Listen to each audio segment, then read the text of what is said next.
Good morning सबको। Good morning. आवाज नहीं आ रही थी अभी, तो फिर से आवाज क्लियर हो गई होगी आप सब लोगों को। तो जब आप आई सेक्शन के फॉर्म में किसी भी सेक्शन को ढाल देते हैं, आप उसी को देखिए। जब आप आई सेक्शन के रूप में ढाल देते हैं तब उसकी खूबसूरती बदल जाती है। ठीक है, किसी भी सेक्शन को किस फॉर्म में आप ढालते हैं ये बड़ा इंपॉर्टेंट होता है, किसी भी सेक्शन को। तो हमारे लिए सिर्फ इंपॉर्टेंट मटेरियल नहीं है, मटेरियल तो स्ट्रांग होना ही चाहिए, उसका सिग्मा अलाउबल ज्यादा होना ही चाहिए। देखिए, स्ट्रेंथ ज्यादा होना चाहिए और स्ट्रेस कम से कम होना चाहिए। स्ट्रेंथ ज्यादा ज्यादा होना चाहिए और स्ट्रेस कम से कम। जितना कम स्ट्रेस डेवलप होगा उतना ही बेहतरीन होगा, ये बात ध्यान रखिएगा। ठीक है, जितना ज्यादा स्ट्रेंथ होगी उतना बेहतरीन होगा। कौन कितना स्ट्रेंथ ये बताता है कि हम कितना स्ट्रेस सह सकते हैं, और स्ट्रेस ये बताता है कि किसी लोडिंग की वजह से कितना स्ट्रेस आया, फेल होने के चांसेस बढ़ रहे हैं कि घट रहे हैं। अगर स्ट्रेस कम आ रहा है तो फेल होने के चांसेस कम होंगे, अगर स्ट्रेस ज्यादा होगा तो फेल होने के चांसेस ज्यादा होंगे। बात समझ में आ रही है ना?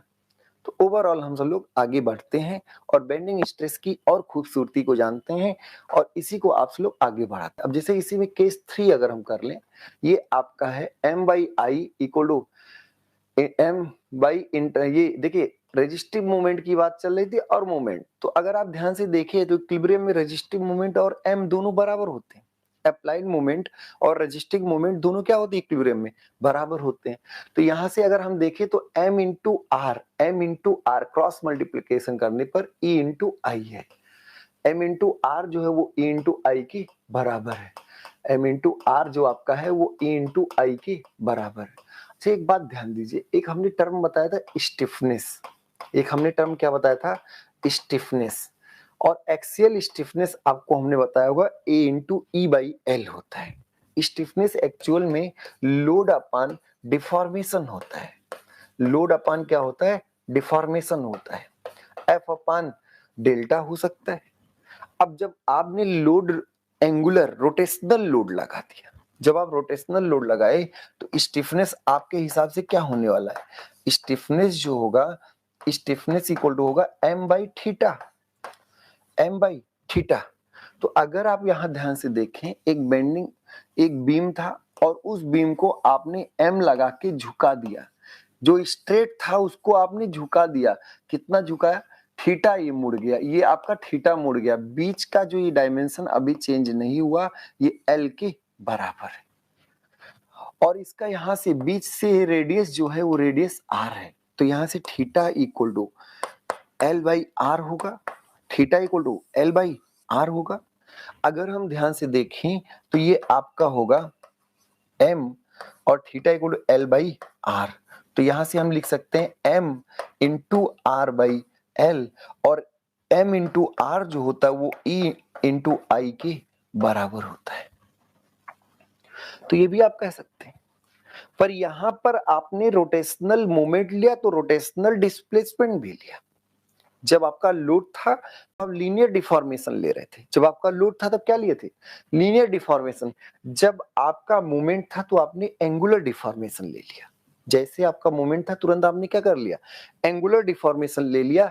और स्टिफनेस जो आपका हो गया वो एम आर बाई एल होगा, और एम आर ही आपने बताया कि ई आई के इक्वल होता है। एम आर देखिए ऊपर, अगर आप ऊपर देखें यहां ध्यान से, तो ये आपका एम इंटू आर जो है ई आई के बराबर है। तो यहां से हम कह सकते हैं, तो इसीलिए हमने उस दिन भी आपको बताया होगा कि फ्लेक्सर स्टिफनेस, बेंडिंग स्टिफनेस या flexor stiffness E I by L होता है। बेंडिंग स्टिफनेस या फ्लेक्सर स्टिफनेस क्या होता है, ई आई बाई एल होता है। एकदम समझ में सारी चीजें आ रही हैं? तो ये बात ध्यान रखिएगा। Next, design of beam according to rigidity criteria. M क्या है, strength of beam by maximum resistive moment that can carried by a beam.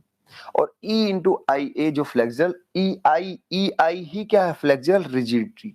यहां से आपका आ गया M into R equal to E upon I. और अगर आपसे मैक्सिमम मूवमेंट की बात करें, maximum movement that can be applied on a material equal to E I by R. E I by R. बात समझ में आ रही है, क्लियर हो गया? तो इतना मोमेंट आप आसानी से अप्लाई कर सकते हैं। नेक्स्ट, आर अगर हम देखें तो आर क्या है, radius of curvature, R is the radius of curvature of neutral axis, radius of curvature of neutral axis, radius of curvature of neutral axis या न्यूट्रल फाइबर का ही रेडियस ऑफ कर्वेचर। एक बात ध्यान रखिए, रेडियस ऑफ कर्वेचर हो गया ई I by M और 1/r को हम कर्वेचर कहते हैं, इसको हम क्या कहते हैं, कर्वेचर। तो कर्वेचर जो होता है वो रेडियस का इनवर्स होता है, थोड़ा ध्यान रखिएगा। कर्वेचर जो होता है, वक्रता जो होती है, वक्रता वो रेडियस, वो त्रिज्या के व्युत्क्रम के बराबर होती है। curvature is the reciprocal of radius and radius of curvature is always reciprocal to the curvature। बात समझ में? तो अगर आप ध्यान से देखें m0, इसी में अगर कर्वेचर की बात करें, अगर कोई कर्वेचर आपसे पूछे कर्वेचर, तो कर्वेचर होगा m/ei, कर्वेचर होगा m/ei और रेडियस जो होगा वो ei/m होगा। ठीक है, कर्वेचर आपका m/ei है। क्लियर हो गया? अब अगर रिजिडिटी बहुत ज्यादा है, इनफाइनाइट रिजिडिटी है, अगर इनफाइनाइट रिजिडिटी है, इसी में आप बोल सकते हैं कि ei अगर इनफाइनाइट है, बहुत ज्यादा रिजिडिटी है, तो उस केस ये बताएगा कि 1/r जो होगा वो आपका क्या होगा, 0 होगा। इनफाइनाइट रिजिडिटी में कर्वेचर क्या होगा, 0 होगा। और कर्वेचर अगर 0 होगा, इसका मतलब क्या है कि जो बीम रहेगी वो झुकेगी नहीं, वो बेंड ही नहीं होगी, स्ट्रेट बीम स्ट्रेट ही रह जाएगा। देखिए, इसमें दूसरे तरीके से बताया गया, अगर बेंडिंग मोमेंट आप अप्लाई ही ना करें तो रेडियस इनफाइनाइट होगा और radius deflected curve is straight line. तो जब आप स्ट्रेट बीम पर कोई मोमेंट अप्लाई ही नहीं करेंगे, जब मोमेंट अप्लाई ही नहीं करेंगे तो स्ट्रेट बीम स्ट्रेट रह जाएगा। हाँ, अगर m कांस्टेंट हो, देखिए ई और आई मैटेरियल और ज्योमेट्री प्रॉपर्टी है, ई और आई क्या है, मैटेरियल और ज्योमेट्रिक प्रॉपर्टी है। ई आपका मैटेरियल प्रॉपर्टी, आई आपकी ज्योमेट्रिक प्रॉपर्टी। ई क्या बताता है, मॉडुलस ऑफ इलास्टिसिटी, और आई क्या है, ये आपका बता रहा है moment of inertia about neutral axis. I आपका सिर्फ और सिर्फ डायमेंशन पर डिपेंड करेगा और किसी पर नहीं। क्लियर हो गई बात ना? हम सब लोग फिर आगे बढ़ सकते हैं। तो जैसे जैसे आप देखेंगे कि मोमेंट आपका 0 है, तो कर्वेचर क्या आ गया, इन रेडियस जो आ गया इनफाइनाइट, और कर्वेचर उस समय 0 आएगा। कर्वेचर उस समय क्या होगा, 0। तो कर्वेचर अगर 0 आया, इसका मतलब कि बीम मुड़ा ही नहीं। अब आइए, अगर आपका m कांस्टेंट है तो रेडियस भी कांस्टेंट होगा। तो प्योर बेंडिंग के केस में, प्योर बेंडिंग बोलते ही आपके दिमाग में आना चाहिए कि प्योर बेंडिंग के केस में मूवमेंट आपका कांस्टेंट होगा, और मूवमेंट जैसे ही कांस्टेंट होगा, जैसे ही मूवमेंट कांस्टेंट होगा, आप तुरंत कहेंगे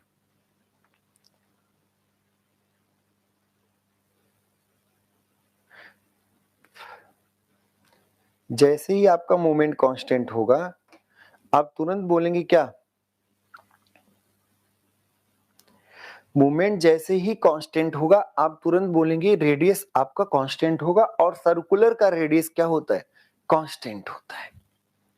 तो प्योर बेंडिंग, यूनिफॉर्म बेंडिंग, जैसे बोला जाए प्योर बेंडिंग या यूनिफॉर्म बेंडिंग, तो यूनिफॉर्म बेंडिंग के केस में m कांस्टेंट होगा, शियर फोर्स 0 होगा। m अगर कांस्टेंट है तो r भी कांस्टेंट होगा, r कांस्टेंट होगा तो सर्कुलर फॉर्म में बेंड करेगा। बीम कैसा होगा, सर्कुलर फॉर्म में बेंड करेगा, और सर्कुलर फॉर्म में जो अंदर आएंगे वो दब जाएंगे, जो बाहर होंगे वो खिंच जाएंगे। किससे, न्यूट्रल से। बात समझ में आ रही? तो m आपका 0 है तो स्ट्रेट का स्ट्रेट रह जाएगा, m कांस्टेंट है तो r भी कांस्टेंट रहेगा। कर्वेचर, ये ध्यान रखिएगा, कर्वेचर जो होगा, कर्वेचर होता है वो क्या होता है, वो रेडियस का इनवर्स होता है। अब जैसे इसकी बात करें तो यहाँ m आपने ऐसे लगाया, m आपने ऐसे लगाया, इतने सब जगह शियर फोर्स 0 है, सब जगह शियर फोर्स क्या है, 0। जैसे एग्जांपल आपको दिया गया है कि m इक्वल टू कांस्टेंट, अगर आपका बेंडिंग मोमेंट क्या है, कांस्टेंट, जैसे बेंडिंग मोमेंट कांस्टेंट है तो इतने जोन में अभी बेंडिंग मोमेंट भी 0 है और इतने जोन में आपका बेंडिंग मोमेंट कांस्टेंट है, हॉगिंग की वजह से नेगेटिव है। किसकी वजह से? हॉगिंग की वजह से नेगेटिव है।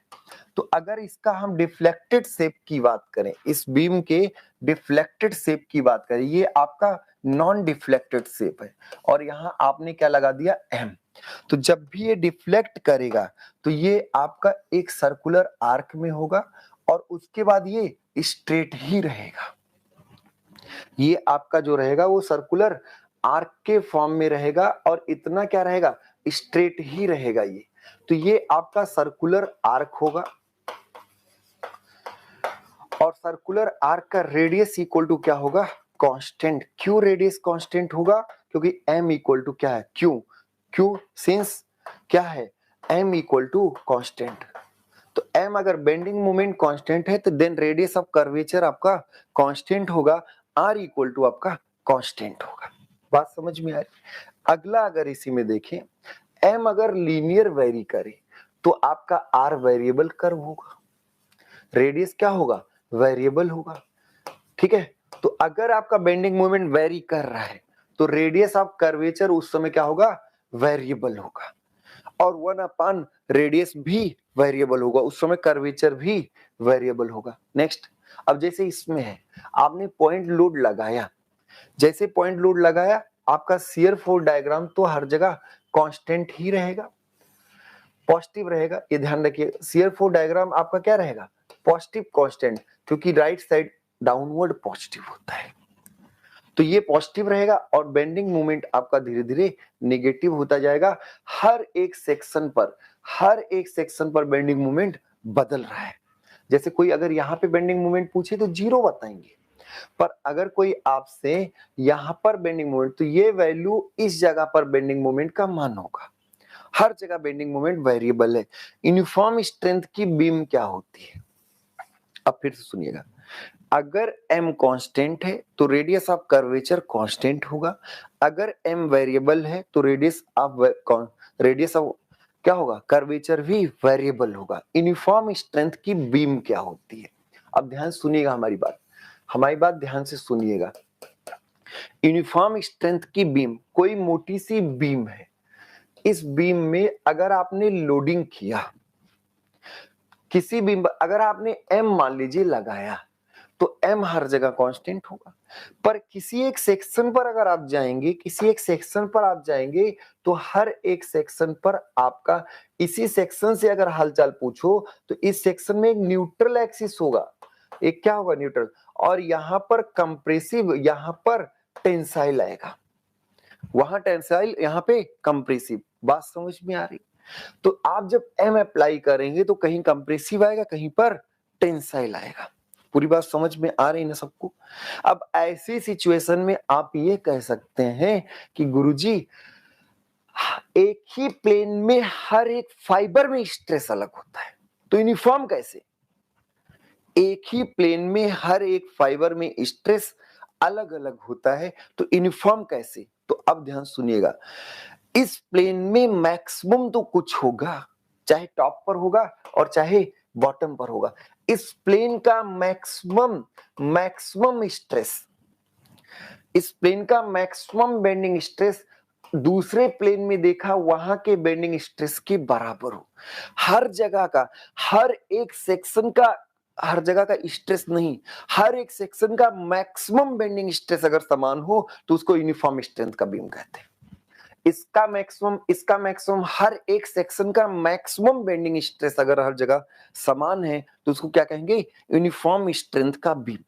यूनिफॉर्म स्ट्रेंथ का बीम वह बीम होता है जिसमें बीम के हर एक सेक्शन पर मैक्सिमम बेंडिंग स्ट्रेस समान हो। यहाँ पर जो मैक्सिमम बेंडिंग स्ट्रेस है वही बेंडिंग स्ट्रेस यहाँ भी मैक्सिमम है, वही मैक्सिमम यहाँ पर भी है। तो अब क्वेश्चन है कि बनाया कैसे जाए, यूनिफॉर्म स्ट्रेंथ का बीम कैसे बनाया जाए? तो for uniform strength beam condition क्या है? Maximum bending stress equal to constant. ये सिग्मा बी नहीं है, सिग्मा बी मैक्स, और सिग्मा बी मैक्स जो होगा वो m/i नहीं, m/z होता है। वो क्या होता है? m/z जेड होता है। तो maximum bending stress equal to constant throughout the length of the beam. For uniform strength of beam maximum bending stress equal to constant throughout the length of the beam, और ये होता है m by Z. अब इसमें सही सारी बातें ये सेम है, हर जगह सेम है। अगर m कांस्टेंट है तो z कांस्टेंट ले लो, हर जगह आपका मैक्सिमम बेंडिंग स्ट्रेस सेम होगा। इसी में constant throughout the beam, sigma bending maximum equal to constant throughout the beam, यही यूनिफॉर्म स्ट्रेंथ का कॉन्सेप्ट होता है। अब इसी में अगर m कांस्टेंट है और आप क्या चाहते हो, आप चाहते हो कि m बाई जेड कांस्टेंट हो, तो इसके लिए आपको क्या करना पड़ेगा, z कांस्टेंट लेना पड़ेगा, क्योंकि m कांस्टेंट है। और z कांस्टेंट लेने का मतलब क्या करना पड़ेगा कि प्रिज्मेटिक बीम बनाना पड़ेगा हर जगह का सेक्शन, क्योंकि z सिर्फ और सिर्फ सेक्शन पर डिपेंड करता है। तो आप जब बेंडिंग मोमेंट कांस्टेंट हो तो उस समय आपका क्रॉस सेक्शन भी हर जगह सेम होना चाहिए, आपका प्रिज्मेटिक बीम होना चाहिए। किसके लिए, यूनिफॉर्म स्ट्रेंथ ऑफ बीम के लिए। एग्जांपल जैसे आया, तो एग्जांपल में आपका पहला टर्म आया कि गुरुजी क्या आया, प्रिज्मेटिक बीम। प्रिज्मेटिक बीम क्या कहता है, uniform cross section through out the length with concentrated load, bending moment is applied at free and cantilever beam. अब इसको छोड़िए, ये यहां पे छोड़ दीजिए, प्रिज्मेट ये आप यहां से इसको हटा दीजिए, फिर से बात करिए। तो प्रिज्मेटिक बीम का मतलब constant cross section is constant cross section through out the length, beam is prismatic. जैसे प्रिज्मेटिक है तो जेड आपका कांस्टेंट हुआ और m बाई जेड भी कांस्टेंट होगा अगर m कांस्टेंट हो तो। अब यहीं से बात आपकी बढ़ गई, हम चाहते हैं यूनिफॉर्म स्ट्रेंथ का बीम बनाना, मतलब आप चाहते हैं सिग्मा बी मैक्स जो हो वो हर जगह सेम हो हर सेक्शन में। तो आप कहोगे सर m बाई जेड आपका क्या होना चाहिए, कांस्टेंट। तो यहां से दो ऑप्शन, दो अपॉर्चुनिटी आई। पहली बात आई कि अगर m कांस्टेंट हो, तो अगर आपका m कांस्टेंट हो तो कोई दिक्कत नहीं, आप क्या ले लीजिए, z कांस्टेंट ले लीजिए और तुरंत आपका m बाई जेड क्या होगा, कांस्टेंट होगा। और z कांस्टेंट लेने का मतलब प्रिज्मेटिक बीम, z कांस्टेंट लेने का मतलब प्रिज्मेटिक बीम। तो जब भी आपका बेंडिंग मोमेंट कांस्टेंट हो उस समय आपको प्रिज्मेटिक बीम लेना होगा, आपका m बाई जेड कांस्टेंट होगा। दूसरा ऑप्शन आया कि अगर m वेरिएबल हो, m क्या हो, वेरिएबल हो, और तब भी आपने जिद ठान लिया कि हमें यूनिफॉर्म स्ट्रेंथ का बीम आपको बनाना है, मतलब तब भी आपकी रिक्वायरमेंट क्या है कि m बाई जेड क्या हो, रिक्वायरमेंट क्या है, रिक्वायरमेंट क्या है कि m बाई जेड आपका कांस्टेंट हो। ये आपकी रिक्वायरमेंट है कि m बाई जेड आपका क्या हो, कांस्टेंट हो। तो अगर आपका m वेरिएबल है तो z को भी वेरी कराना पड़ेगा, z को भी वेरी, z को आपको क्या करना पड़ेगा, वेरिएबल लेना पड़ेगा। और z वेरिएबल लेने के क्या तरीके हैं, आप ध्यान रखिए। अगर आप यूनिफॉर्म स्ट्रेंथ का बीम चाहते हैं, अगर आप यूनिफॉर्म स्ट्रेंथ का बीम चाहते हैं तो ये बताता है कि आपके हर एक क्रॉस सेक्शन में मैक्सिमम बेंडिंग मोमेंट कांस्टेंट हो। मैक्सिमम बेंडिंग मोमेंट क्या हो, कांस्टेंट। और maximum bending moment m by Z होता है, इसका मतलब m बाई जेड कांस्टेंट हो। और m बाई जेड कांस्टेंट में दो तरीके की बातें आ सकती हैं आपके सामने। अगर m through out the length constant, जैसे आपका ऐसे एक कैंटिलीवर बीम है, यहाँ m लगाए तो इसके हर एक सेक्शन पर बेंडिंग मोमेंट सेम होगा, तो आप कहोगे सर इसका z भी कांस्टेंट लेना ही पड़ेगा, तभी सिग्मा बी हर जगह सेम होगा।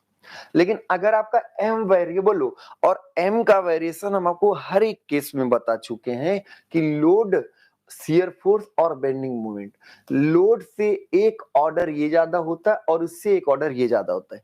अगर लोड आपका कंसंट्रेटेड पॉइंट लोड है तो V कांस्टेंट होगा, M लीनियर होगा, M आपका बदल रहा होगा, M आपका हर जगह क्या होगा, बदल रहा होगा। अगर यूनिफॉर्मली डिस्ट्रीब्यूटेड लोड है, अगर यूनिफॉर्मली डिस्ट्रीब्यूटेड लोड है तो आप तुरंत कहोगे कि गुरुजी हमारा जो है वो शियर फोर्स लीनियर होगा और बेंडिंग मोमेंट आपका क्या होगा, पैराबोलिक होगा। बेंडिंग मोमेंट क्या होगा, पैराबोलिक होगा। ऐसे अगर आपका लीनियरली वेरिंग लोड है, अगर आपका क्या है लीनियरली वेरिंग लोड है, तो आप खुद ही कहोगे सर कि आपका शियर फोर्स पैराबोलिक होगा और बेंडिंग मोमेंट आपका जो होगा वो क्यूबिक होगा, एम आपका बदल रहा होगा। पूरी बात समझ में आ रही है? तो एम के वेरिएशन के अलोंग, एम जब भी वेरी करेगा तुरंत आपका जैसे जैसे एम वेरी करेगा तुरंत आपका मैक्सिमम बेंडिंग स्ट्रेस वेरी करेगा, मैक्सिमम बेंडिंग स्ट्रेस वेरी करेगा। बात समझ में आ रही ना? तो हम सब लोग आगे बढ़ते हैं। Next, beam will be in condition of uniform strength. अगर देखिए एम कांस्टेंट है तो आप प्रिज्मेटिक बीम ले लीजिए। अगला, prismatic beam with point load W applied at free end of the cantilever. तो जेड जो होता है आपका, जेड जो होगा वो आपका क्या होगा, जेड आपका होगा BD²/6 for rectangular cross section, for rectangular cross section, rectangular cross section, for rectangular cross section। तो रेक्टेंगुलर क्रॉस सेक्शन के लिए जेड जो होता है वो, अब यहाँ पे आप जैसे पॉइंट लोड लेंगे, जैसे आप कोई प्रिज्मेटिक बीम लिए, prismatic beam with point load W, point load W is applied at free and. तो अगर ये अप्लाइड एट फ्री एंड पर है और ये रेक्टेंगुलर सेक्शन है तो BD³/12 BD²/6 जेड होगा। अब इसमें m कांस्टेंट ही नहीं है, जेड भले आप कांस्टेंट ले लिए तो आपका मैक्सिमम बेंडिंग स्ट्रेस हर जगह सेम नहीं होगा। इसके बावजूद भी m बदले तो आप चाहते हैं कि सिग्मा बी मैक्स भी हमारा कांस्टेंट हो। अगर आप ऐसा चाहते हैं तो जेड भी हर जगह बदल लिए, और जेड बदलने का मतलब 3 ऑप्शंस हैं, या तो बी बदलिए, जेड में आपका जेड जो है वो BD²/6 है। तो अगर आप इसको वेरिएबल चाहते और चाहेंगे ही, m वेरिएबल है तो m/z तभी कांस्टेंट होगा जब z आप वेरी करेंगे, और z 3 तरीके से बदल सकते हैं। z में आप 3 तरीके से कैसे, b बदल दो, d बदल दो, या फिर बी एंड डी दोनों बदल दो, बी एंड डी बोथ बदल दो। तो 3 ऑप्शन है, विड्थ को कांस्टेंट रखते हुए डेप्थ बदल दे, डेप्थ को कांस्टेंट रखते हुए विड्थ बदल दे, या विड्थ एंड डेप्थ दोनों वेरी करा दे। बात समझ में आ रही? तो उस सिचुएशन में अगर आपसे पूछा जाए ऐसे, जैसे पॉइंट लोड है तो आपका बेंडिंग मोमेंट हर जगह बदल रहा है, beam will not be in uniform strength condition. क्यों? क्योंकि जेड आपने प्रिज्मेटिक ले लिया, प्रिज्मेटिक का मतलब आपने जेड कांस्टेंट ले लिया, जेड आपने क्या ले लिया, कांस्टेंट। और अगर जेड कांस्टेंट ले लिए, एम कांस्टेंट है ही नहीं, तो बीम आपका यूनिफॉर्म स्ट्रेंथ में नहीं होगा, जो आपका बीम होगा यूनिफॉर्म स्ट्रेंथ में नहीं होगा। नेक्स्ट, ये पूछा भी गया है, method for developing uniform strength of beam, uniform strength of beam को डेवलप करने के तरीके। तो यूनिफॉर्म स्ट्रेंथ ऑफ बीम कैसे डेवलप किया जाए, तो उसके कई ऑप्शंस है आपके पास। Keeping B is constant, width को कांस्टेंट रखते हुए वेरिइंग डेप्थ, पहला ऑप्शन। ये पूछा भी गया है कि यूनिफॉर्म स्ट्रेंथ का बीम कैसे पा सकते हैं, तो m अगर कांस्टेंट हो तो z कांस्टेंट रख के, पहला ऑप्शन। दूसरा, अगर m वेरिएबल है तो z को वेरी करा के, ठीक है, क्योंकि मैक्सिमम बेंडिंग स्ट्रेस हर जगह सेम होना चाहिए।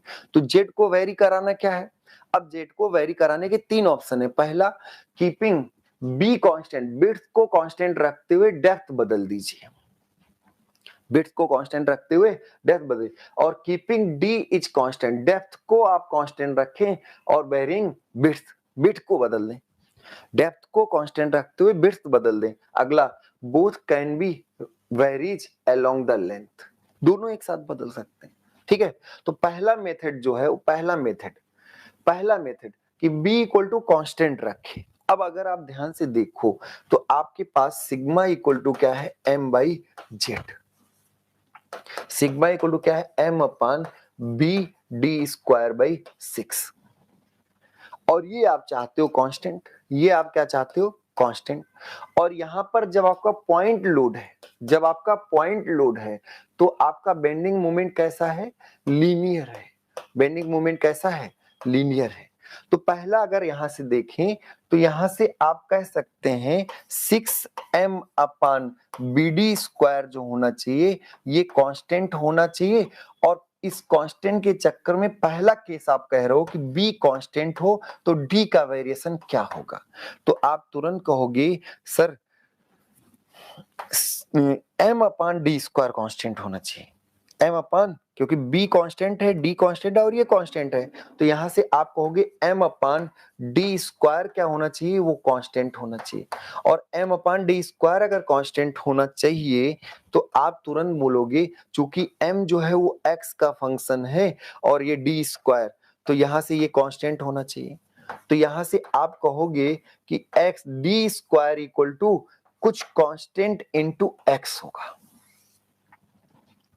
डी स्क्वायर इक्वल टू कुछ कांस्टेंट इनटू x होगा। किस केस में? पॉइंट लोड के केस में। अगर यही पॉइंट लोड ना होता, अगर यूनिफॉर्मली डिस्ट्रीब्यूटेड लोड होता तो m उस केस में, पॉइंट लोड के केस में m लीनियर होता है, और m अगर लीनियर है तो आप कहोगे कि sir x upon D square constant हो जाए जब b को कांस्टेंट रखें। b को कांस्टेंट रखते हुए x upon D square constant होना चाहिए। यहां से आया कि डी स्क्वायर इक्वल टू कुछ constant into X, D square equal to कुछ कांस्टेंट इंटू एक्स, ये आ गया। बात समझ में आ रही? तो यहां पे आपको ये समझ में आना चाहिए कि अगर बी कांस्टेंट रखें तो डी आपका एक्स के साथ पैराबोलिक चेंज होना चाहिए। डी आपका एक्स के साथ क्या होना चाहिए? पैराबोलिक चेंज होना चाहिए। तो अब ध्यान से सुनिएगा कि अगर आपका m कांस्टेंट है तो z कांस्टेंट लीजिए, प्रिज्मेटिक बीम बनाइए, आपको यूनिफॉर्म स्ट्रेंथ का बीम मिल जाएगा। अगर आपका m वेरिएबल है और m का वेरिएशन अलग अलग केसेस में अलग अलग होता है, m का वेरिएशन जो होता है, m का वेरिएशन अलग अलग केसेस में क्या होता है? अलग अलग होता है। अगर m आपका लिनियरली वेरी कर रहा है तो अलग केस, और लिनियरली कब वेरी करता है? पॉइंट लोड के केस में। ज्यादा पॉइंट लोड का ही क्वेश्चन आया हुआ है इसलिए इस पर फोकस है। यूनिफॉर्मली डिस्ट्रीब्यूटेड होता तो पैराबोला हो जाता। तो जब आपका m बदल रहा है तो ऑप्शंस 3 थे, b कांस्टेंट रख के d बदलो, d कांस्टेंट रख के b बदलो, और दोनों बदल दो। तो हमने क्या किया? पहला केस की बात की कि b भैया तुम कांस्टेंट हो। जब b कांस्टेंट थे तो आपका क्या आएगा? m अपान डी स्क्वायर कांस्टेंट होना चाहिए, और m संयोग से x का फंक्शन है, कुछ कांस्टेंट इनटू x है, तो आपका डी स्क्वायर इक्वल टू कुछ कांस्टेंट इनटू x आ जाए, मतलब d जो होगा वो पैराबोलिक चेंज होगा। अब यहाँ पे ध्यान रखिए, अगर पॉइंट लोड है तो d का वेरिएशन कैसा है? पैराबोलिक चेंज है। अगर इसकी चौड़ाई देखें तो चौड़ाई आपकी क्या है? सेम ही है। चौड़ाई आपका क्या है? सेम ही है हर जगह। तो चौड़ाई की बात नहीं कर, चौड़ाई आप टॉप व्यू जब देखेंगे, यहां से टॉप व्यू देखेंगे तो b कांस्टेंट है, हर जगह चौड़ाई आपका क्या है? सेम है। विड्थ आपका हर जगह क्या है? सेम है। डेप्थ आपका x के साथ पैराबोलिक चेंज हो रहा है। तो अगर आप b कांस्टेंट रखते हैं तो डेप्थ को पैराबोलिक चेंज करना पड़ेगा यूनिफॉर्म स्ट्रेंथ ऑफ बीम के लिए। यूनिफॉर्म स्ट्रेंथ ऑफ बीम के लिए आपको d क्या करना पड़ेगा? पहला पैराबोलिक चेंज करना पड़ेगा। दूसरा केस बात करते हैं, अगर d कांस्टेंट हो तो आप कहोगे गुरुजी 6m अपान bd स्क्वायर, ये कांस्टेंट चाहिए हमें, कुल मिला जुला के यूनिफॉर्म स्ट्रेंथ का बीम चाहिए।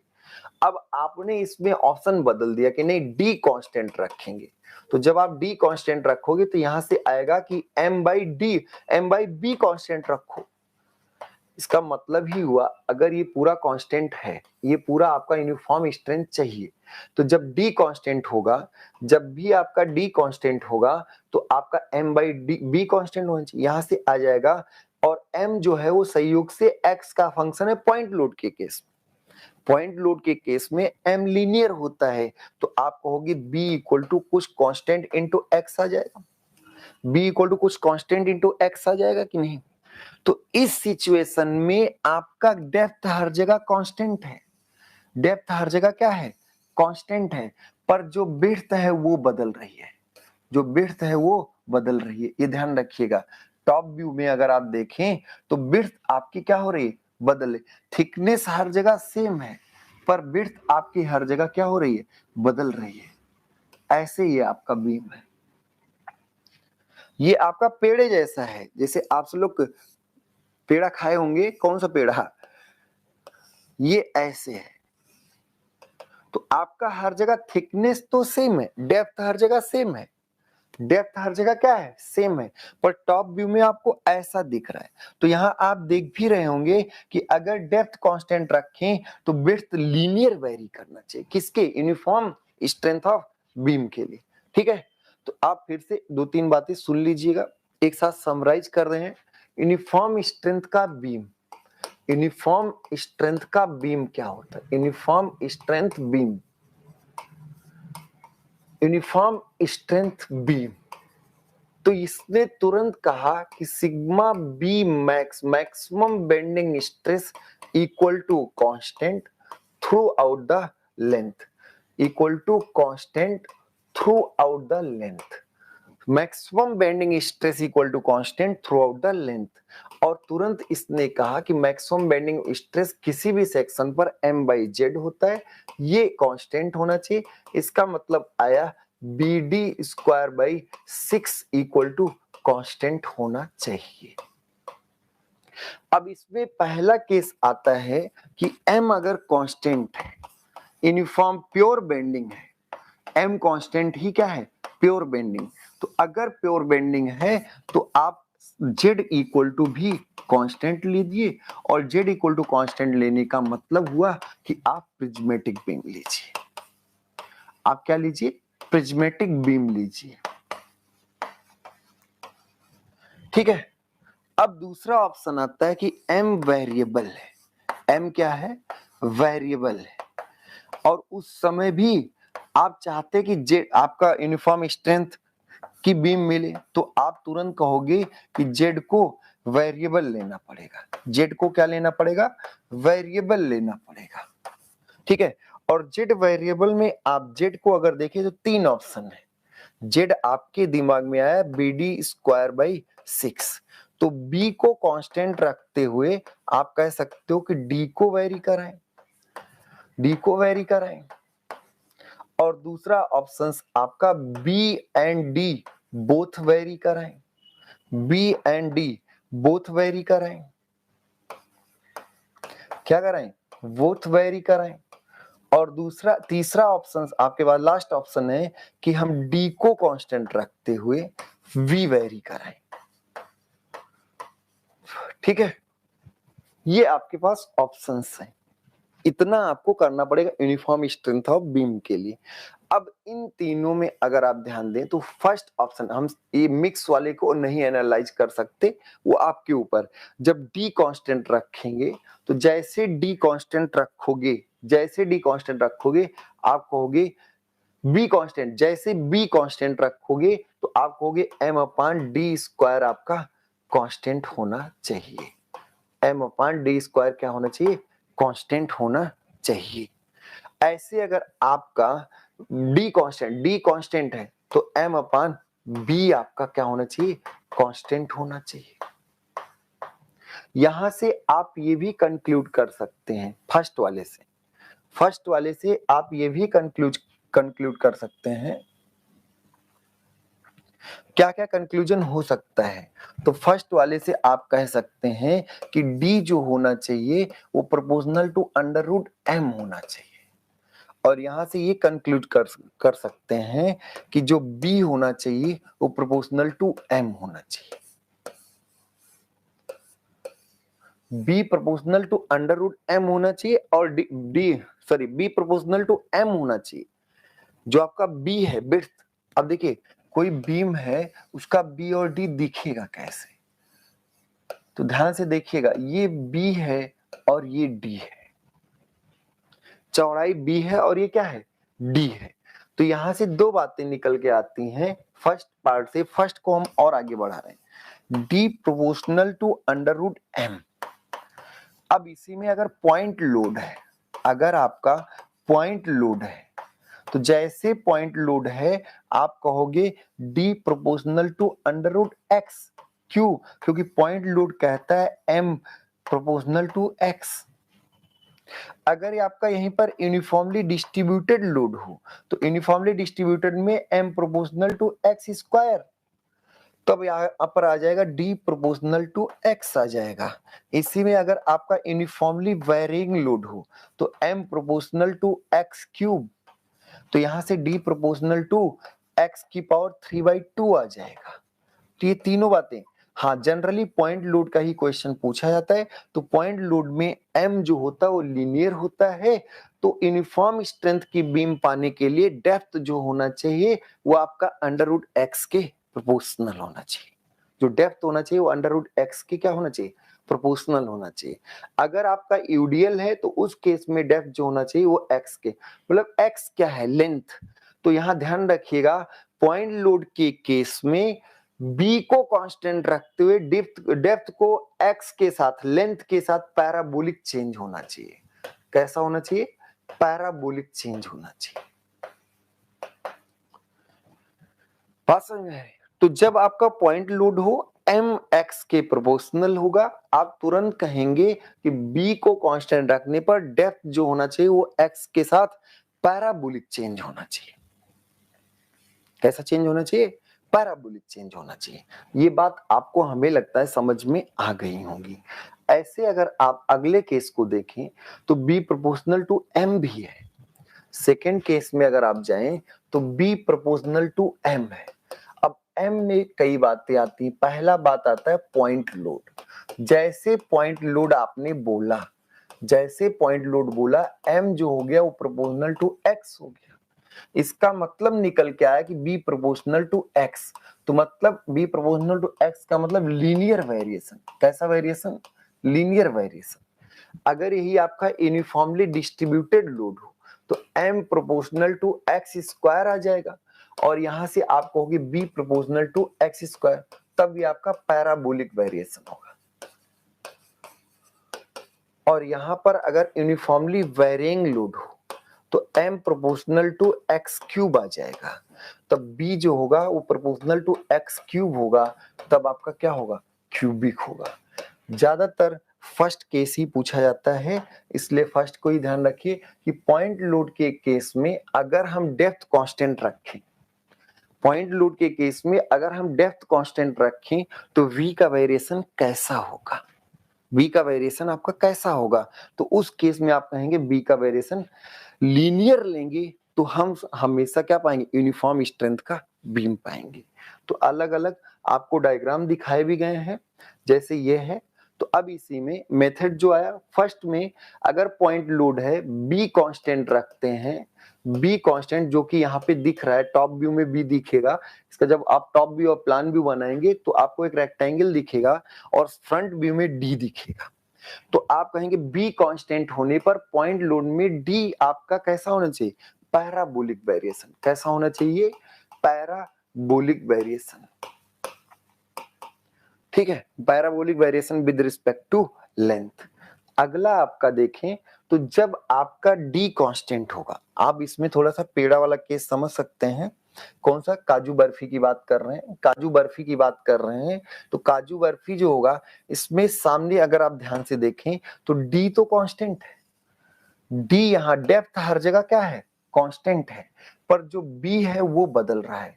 आप अगर देखें तो एक्चुअल में यहाँ पर ऐसे बी है, ऐसे। तो डेप्थ तो हर जगह सेम है, डेप्थ तो हर जगह सेम है, पर बी जो है आपका वो बदल रहा है। बी आपका हर जगह गैप जो आपका हो रहा है वो बदल रहा है। कहीं भी कट करेंगे तो एक रेक्टेंगल ही मिलेगा, पर हर जगह रेक्टेंगल में, हर जगह के रेक्टेंगल में आपको बी नहीं मिलेगा, डी सेम मिलेगा, ये वेरिएबल मिलेगा। ये क्या होगा, वेरिएबल मिलेगा। ठीक है, क्लियर हो गया ना। तो अब हमारे ख्याल से आप यूनिफॉर्म स्ट्रेंथ की बीम को समझ पाए होंगे, आपको सारी चीजें क्लियर हो गई होंगी। ठीक है, तो अब आप सब लोग क्वेश्चंस करेंगे और बेहतर तरीके से क्वेश्चंस करेंगे, आगे बढ़ेंगे। आगे के सारे क्वेश्चंस हम सब लोग फिर डिस्कस करेंगे। ठीक है, क्वेश्चन अभी कुछ कर लेते हैं, कुछ क्वेश्चंस अभी भी हम सब लोग कर सकते हैं, स्टार्ट कर सकते हैं। ठीक है, चलो भाई क्वेश्चंस हम सब लोग उससे, क्योंकि छोटे लेक्चर करने का बहुत फायदा है नहीं, आपको बड़े बड़े लेक्चर करने, क्वेश्चंस करने चाहिए। तो बेंडिंग स्ट्रेस, थियरी हमने कंप्लीट करा दिए, क्वेश्चंस करने। अब beam is said to be under pure bending. कोई भी बीम प्योर बेंडिंग में कही जा सकती है जब जब शियर फोर्स जीरो नहीं, शियर फोर्स जीरो तो होना है, लेकिन ये बिल्कुल नहीं बता रहा है कि आपका बेंडिंग मोमेंट कांस्टेंट है। तो अंडर क्या होगा, प्योर बेंडिंग तब होता है जब बेंडिंग मोमेंट इज कांस्टेंट हो। बेंडिंग मोमेंट इक्वल टू क्या हो, m इक्वल टू क्या हो, कांस्टेंट हो। तो प्योर बेंडिंग में तभी कहते हैं जब m आपका क्या हो, कांस्टेंट हो। और m कांस्टेंट होने पर ये श्योर है कि इसका स्लोप आपका जीरो होगा। कोई भी कांस्टेंट टर्म का स्लोप क्या होगा, जीरो होगा। और स्लोप ही, बेंडिंग मोमेंट का स्लोप ही क्या बताता है, शियर फोर्स। तो देखिए ये सही है कि शियर फोर्स जीरो, पर शियर फोर्स जीरो होना बेंडिंग मोमेंट, प्योर बेंडिंग की बात को नहीं बताता। शियर फोर्स जीरो ना सही है, पर ये नहीं शियर फोर्स जीरो तो प्योर बेंडिंग नहीं, बेंडिंग मोमेंट कांस्टेंट हो तब प्योर बेंडिंग। और बेंडिंग मोमेंट कांस्टेंट मतलब शियर फोर्स जीरो हो सकता है, बेंडिंग मोमेंट भी जीरो। भाई शियर फोर्स जीरो होना ये थोड़े बता रहा कि बेंडिंग मोमेंट आपका कुछ होगा, ये आपको बेंडिंग मोमेंट का नहीं कर रहा, पर हाँ बेंडिंग मोमेंट कांस्टेंट होना जरूर बता रहा है कि शियर फोर्स जीरो होगा। बात समझ में आ रही। तो ये भी आप next chapter, the strength of the beam depends upon. तो स्ट्रेंथ ऑफ बीम अगर आप देखें, मैक्सिमम अलाउबल मूवमेंट की बात करें तो ये सिग्मा, देखिए स्ट्रेंथ तो आपकी बेसिक स्ट्रेंथ तो मटेरियल प्रॉपर्टी, पर बीम की स्ट्रेंथ अगर बात करें तो सिग्मा अलाउबल इनटू जेड है। तो strength of beam basically material पर डिपेंड करता है और cross sectional property mean section modulus पर डिपेंड करता है। तो बेंडिंग मोमेंट पर नहीं, किस पर, सेक्शन मॉडुलस पर। सेक्शन मॉडुलस डिसाइड करेगा कि कितना मैक्सिमम हमारा कोई मटेरियल बीम कितना मैक्सिमम मूवमेंट कैरी कर सकता है। ठीक है, तो strength of beam depends upon material and it's geometry. Strength of beam depends upon allowable stress and section modulus, product of allowable stress and section modulus दोनों पर depend करता है। ठीक है, next, the section subjected to bending moment m, it's moment of resistance. तो जो resistance moment है अगर उस पर अप्लाइड मोमेंट m है तो रेजिस्टिव मोमेंट जो होता है वो अप्लाइड मोमेंट के बराबर होता है, equal to m। Moment of resistance, resistive moment equal to m। Moment of resistance जो आएगा वो क्या होगा, m के बराबर होगा, बताया था हमने। Neutral axis in the case of beam, neutral axis in case of pure bending, ये बात ध्यान रखिए। कर्व बीम में नहीं आपका कोनिसाइड करता, कर्व बीम में कोनिसाइड नहीं करता, स्ट्रेट बीम में आपका कोनिसाइड करता। और in case of pure bending case में always coincide with its centroidal axis. तो neutral axis in case of beam of subjected to pure bending always coincide with its centroidal axis. Next, to get the beam of uniform strength, beam of uniform strength मतलब sigma B max जो हो क्या हो, same हो। तो beam of uniform strength के case में हम क्या करते हैं, keeping the width constant throughout the and varying the depth, ये भी सही है, keeping the depth constant and throughout varying the width and both varying। तो all of the above, अगर हम यूनिफॉर्म स्ट्रेंथ का बीम प्राप्त करना चाहते हैं, अभी क्वेश्चन करा है, अगर यूनिफॉर्म स्ट्रेंथ का बीम प्राप्त करना चाहते हैं तो बी को कांस्टेंट रखते हुए डी बदल सकते हैं, डी को कांस्टेंट रखते हुए बी बदल सकते हैं। बात समझ में आ रही। अगला देखिए, if the section modulus of a beam decreases, Z आपका क्या करे, डिक्रीज करे, तो बेंडिंग स्ट्रेस अगर आपको ध्यान हो तो एम बाई जेड होता है। अगर ये डिक्रीज करे तो स्ट्रेस बढ़ेगा, और स्ट्रेस बढ़ना अच्छी बात नहीं है, तो bending stress will increase. Bending stress is inversely proportional to section modulus, bending stress is inversely proportional to section modulus. बात समझ में आ रही। For a given stress the ratio of moment of resistance of square beam, अब ध्यान देखिए, for given stress, stress आपका क्या है, गिवन है, स्ट्रेस आपका गिवन है। The ratio of moment of resistance, अब देखिए मोमेंट ऑफ रेजिस्टेंस जो होगा वो सिग्मा अलाउबल इनटू जेड होगा। तो ratio of moment of resistance of square beam with its sides horizontal. अब ध्यान रखिए यहाँ पे आपका, जब आपका साइड हॉरिजॉन्टल है, साइड हॉरिजॉन्टल है, और दूसरा क्या बोल रहा है, compare to when the diagonal is horizontal, तो इस समय क्या है, डायगोनल आपका हॉरिजॉन्टल है। मोमेंट ऑफ रेजिस्टेंस जो होता है वो सिग्मा अलाउबल इनटू जेड होता है। पर अगर आपसे पूछा जाए कि हमें, फिर से पढ़िए, फॉर गिवन स्ट्रेस, स्ट्रेस दिया हुआ है, the ratio of moment of resistance when क्या हो, साइड हॉरिजॉन्टल हो, when side resistance of square beam when its side horizontal और moment of resistance when is diagonal horizontal हो, तो एक्चुअल में z साइड हॉरिजॉन्टल और z डायगोनल हॉरिजॉन्टल का case है। अब अगर साइड हॉरिजॉन्टल की बात करें तो ये तो स्क्वायर है, साइड अगर हॉरिजॉन्टल है तो ये क्या है, स्क्वायर है, तो इसका z आता है a cube by 6, a cube by 6। और अगर जब डायगोनल हॉरिजॉन्टल होगा, जब आपका क्या होगा, डायगोनल ऐसे हॉरिजॉन्टल होगा, तो ये a है, ये a है, ये a है, ये a है। भाई इसी को घुमा दिया, इसी को 45 डिग्री क्या कर दिया, घुमा दिया, तो जो ये आपका ये लाइन था, जो आपका डायगोनल लाइन ये था, ये वाला, जब आप 45 डिग्री घुमा देंगे, 45 डिग्री घुमा देंगे, तो ये वाली लाइन हो जाएगी कि नहीं। और इस सिचुएशन में हमने अभी आपको निकाला था a क्यूब अपान 6√2 आया था, a क्यूब अपान 6√2 आया था। तो जब दोनों आप इक्वेट करेंगे तो यहाँ से a क्यूब बाई 6 और ये a क्यूब अपान 6√2 आएगा, तो उस सिचुएशन में आप देखेंगे तो ये √2 टाइम्स आ जाएगा, √2 टाइम्स आ जाएगा। क्वेश्चन अच्छा है, ध्यान दीजिएगा, क्वेश्चन बहुत बेहतरीन है।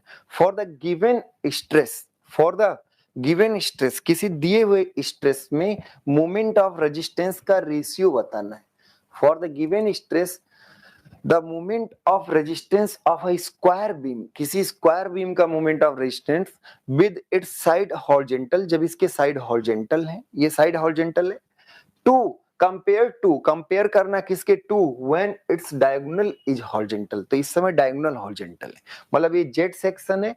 एक्चुअल में आपका ये पूछा गया है Z square section upon Z diamond section, क्या पूछा गया है, Z square section upon Z diamond section, जो कि √2 टाइम्स होता है। तो आंसर हो गया, समझ में आ गया होगा हमारे ख्याल से। अगला question, if the beam is cut in halves horizontally, कोई एक बीम है, इसका ये B है और ये H है, ये B है और H है, इसको हम दो आधे टुकड़ों में हॉरिजॉन्टली कट कर दिए, वर्टिकली भी कट कर सकते थे आधे में, पर हॉरिजॉन्टली कट कर दिए, इसको हम कट किए। अब कट करते ही हमारे पास दो पीस हो गया, कट करते ही हमारे पास क्या हो गया, दो पीस, ये B है, ये B है, लेकिन अब हाइट जो है वो h/2 है और अब हाइट जो है वो क्या, h/2 है।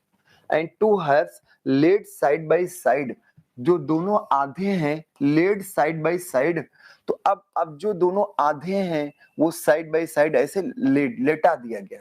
Then latter in compare to the original beam will carry, तो पहले वाले का अगर हम जेड, ये फर्स्ट है, तो यहाँ पे अगर हम Z1 बात करें तो ये आएगा BH स्क्वायर बाई 6, मटेरियल नहीं चेंज किया है, तो अलाउबल स्ट्रेस तो सेम होगा। तो ये पूछा गया है latter compare to the original beam, original की तुलना में बाद वाला क्या होगा। तो अगर ये B है और ये B है और ये h/2 है, तो इसका Z जो होगा वो क्या होगा, 2B h/2 का होल क्यूब बाई 12 और यहाँ पे h/4। ये कैसे है, आपका जो Z होता है, Z जो होता है वो I/Y मैक्स होता है, I/Y मैक्स। अब अगर हम इस सिचुएशन में देखें तो I इसके अबाउट निकालने के लिए चौड़ाई 2B हो गई, चौड़ाई आपकी 2B हो गई, हाइट h/2 हो गया, तो BH/12 और इसका जो Y मैक्स होगा h/4 होगा, तो ये Z2 जो हो गया, Z2 जो हो गया, 2 वाली बीम है, तो Z2 जो आ गया वो क्या आ गया, आप ध्यान से देखो क्या आ गया, क्या BH स्क्वायर बाई 6 आ रहा है, देखो ध्यान से, यहां 2 दूनी 4 दूनी 8 हो जाएगा और ये 4 और 2 8 नहीं 12 आएगा, BH स्क्वायर बाई 12 आएगा। ध्यान से देखो, अरे भैया ये 2B, ये h³ बाई 8 और इंटू 12 रहेगा ही रहेगा, यहाँ पे h/4 रहेगा, तो ये 4 8 और ये 2 कट गए, तो BH स्क्वायर बाई 12 आएगा। तो यहां से कह सकते हैं कि Z2 जो है वो क्या है, हाफ ऑफ BH²/6 है। मतलब क्या है, Z2 जो है वो हाफ ऑफ Z1 है। तो क्या होगा, then latter as compare to the original beam क्या होगा, half load, can carry half load, क्योंकि जेड जो होगा वो बाद वाले का पहले वाली की तुलना में आधा होगा। तो अगर आपका सेक्शन मॉडुलस आधा हो गया, पहले का आधा हो गया, तो मोमेंट कैरी करने कैपेसिटी, लोड कैरी करने, लोड यहाँ पे मोमेंट है, तो मोमेंट रजिस्ट करने की प्रॉपर्टी जो कैपेसिटी जो होगी वो आधी हो जाएगी, हाफ ऑफ द लोड हो जाएगी। एकदम आसान से समझिए, कोई एक बीम, अब वर्टिकल कट करते तो बात अलग हो जाती। कोई एक बीम है जिसको हमने हॉरिजॉन्टली, आप हॉरिजॉन्टली क्या कर दी, आधे आधे पार्ट में कट कर दिए। जब हॉरिजॉन्टली आधे आधे पार्ट में कट किए, उसके बाद आधे और आधे को आपने ऐसे सटा के रख दिया। पहले जेड जो था वो BH²/6 था, अब जो आएगा वो BH²/12 आएगा। तो इसका मतलब बाद वाला जो है उसकी हाइट कम होगी, उसका जेड आपका क्या होगा, हाइट तो कम हो गई पर उसका मोमेंट ऑफ इनर्शिया भी तो घट गया। यहाँ पे वाई मैक्स घट गया, H/4 हो गया, पर मोमेंट ऑफ इनर्शिया भी तो आपका 8 गुना घट गया। तो मोमेंट ऑफ इनर्शिया अगर घट गया, अगर आप ध्यान से देखें तो मोमेंट ऑफ इनर्शिया आपका पहले की तुलना में घट गया, और जब मोमेंट ऑफ इनर्शिया ज्यादा घट गया तो Z2 जो आया वो Z1/2 आया। तो क्या वो हाफ ही लोड कैरी कर पाएगा? बिल्कुल आधा लोड ही कैरी कर पाएगा। अगला, strength of the beam is directly proportional to moment of inertia. Strength of the beam means maximum load carrying capacity equal to sigma allowable into Z, और यहां से आप कह सकते हैं sigma allowable into I upon Y max। तो यहाँ पे हम width और depth और thickness के नहीं, हम सीधे ये बोल सकते हैं कि जो ये होगा ये I के क्या होगा, प्रोपोर्शनल होगा, मोमेंट ऑफ इनर्शिया के प्रोपोर्शनल। जेड के प्रोपोर्शनल मींस ही हुआ कि मोमेंट ऑफ इनर्शिया के प्रोपोर्शनल होगा। पूरी बात समझ में आ रही है? हमें लगता है आप सारी चीजें समझ पा रहे होंगे। आगे बढ़ें, अगला 10 क्वेश्चन तो कर ही लेते हैं।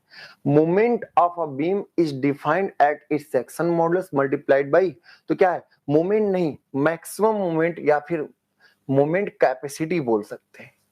तो maximum moment carrying capacity, moment capacity of the beam, moment capacity of the beam is defined as the moment capacity of the beam is defined as the sigma allowable product of क्या, allowable stress and section modulus। तो यहीं पे लिखा हुआ है is section modulus multiplied by stress, section modulus multiplied by stress। बात समझ में आ रही है ना? ठीक है, तो और हम लोग कल करेंगे, अभी तक हम लोग यहाँ तक कर चुके हैं। नेक्स्ट लेक्चर में हम लोग आगे की बातें करेंगे। आज इतना ही, आप रेगुलर क्लास करते रहिए, सारी चीजें आपको समझ में आएंगी। ठीक है, टोटल 61 लेक्चर हम लोग कंप्लीट कर चुके हैं। नेक्स्ट 62 लेक्चर हम लोग अगली क्लास में करेंगे। ठीक है, आज के इतना ही, बहुत बहुत धन्यवाद।